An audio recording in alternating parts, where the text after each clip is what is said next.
bentrovati con l'informazione flash di New Sicilia. Il porto turistico di Marina di Ragusa, gioiello da 700 posti, barca aperto nel 2006 sulla costa meridionale della Sicilia, sarà acquisito dal re maltese dei supermercati, l'imprenditore Paul Gauci. Avrebbe intenzione di basare a Marina di Ragusa una linea di collegamento con Malta e sviluppare unità abitative e negozi nelle aree ancora inutilizzate attorno al porto.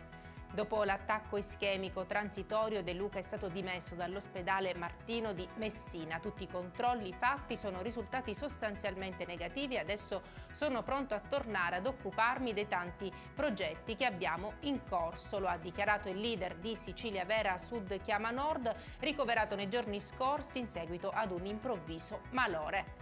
Ieri sera a Lampedusa sono state imbarcate 450 persone sul traghetto Novelli noleggiato per scopi umanitari, ma la struttura di prima accoglienza resta ancora sovraffollata rispetto alla capienza massima prevista. Sono infatti 921 i migranti presenti nell'hotspot dell'isola.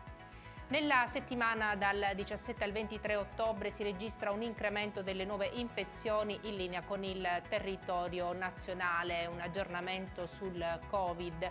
I nuovi casi sono 9.690, pari ad un'incidenza del 5,28%.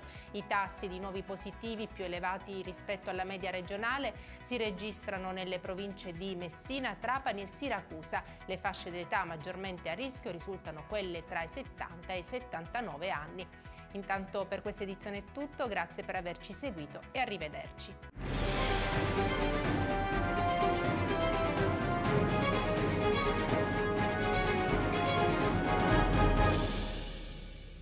Procar, centro assistenza autorizzato BMW e Mini, adesso anche BMW Motorrad, via George Marshall 7, Mister Bianco, Catania.